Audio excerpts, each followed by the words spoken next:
statement on behalf of the Senate Minority Leader, the Honorable Stuart Mazayo. Honorable Speaker, this is a statement on the withdrawal of the security detail of the Honorable Justice Lawrence Mugambi.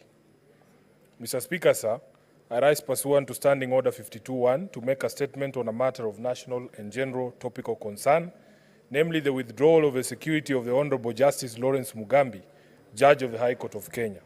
Mr. Speaker, sir, on 13 September 2024, Honorable Justice Lawrence Mugambi issued a ruling in a contempt of court proceedings against Mr. Gilbert Masengeli, the Acting Inspector General of Police, sentencing him to 6 months in prison. This ruling has drawn a seemingly retaliatory action from the National Police Service, which withdrew the judge's security detail over the weekend. This action by the National Police Service is a violation of the rule of law and the principle of judicial independence enshrined in our Constitution. It is not only illegal, but outrightly unconstitutional. Mr. Speaker, sir, Article 160 of the Constitution provides for the independence of the judiciary and states that the judiciary shall be subject only to the Constitution and the law and not to be controlled or directed by any person or authority. The withdrawal of security for a sitting judge in response to his discharge of judicial duty is a direct contravention of this constitutional provision and must be condemned. Judicial officers must be at liberty to make decisions based on law, free from intimidation or coercion.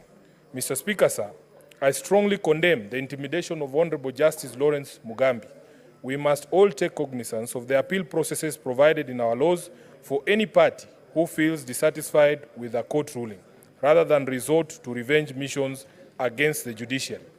Such actions, Mr. Speaker, not only seek to undermine the authority of the courts, the administration of justice, but also suggests that judicial decisions can be influenced by external factors other than the law.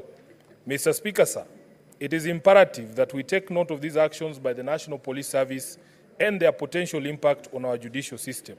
As a retired judge and Senate Minority Leader, I have also suffered the wrath of holding the executive accountable that resulted in the withdrawal of my security detail. This unjust behavior of the National Police Service of withdrawing security detail without stated and justifiable reasons for the same must stop henceforth. Mr. Speaker, sir, we must respect the principle of separation of powers and uphold the rule of law. The independence of the judiciary is a fundamental tenet enshrined in our Constitution. It is essential for the protection of human rights, promotion of fairness, and upholding of democratic values.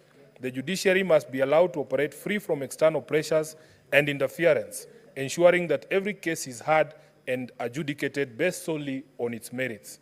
Mr. Speaker, we must safeguard judicial independence and ensure that the judiciary can fulfill its role without compromise. Let us uphold the principles of justice, fairness, and the rule of law for the benefit of all Kenyans. I thank you, Mr. Speaker. Senator Justice Retired Stuart Mazayo, EGH MP, Senator for Kilifi County. Thank you, Mr. Speaker. Senator Osotsi.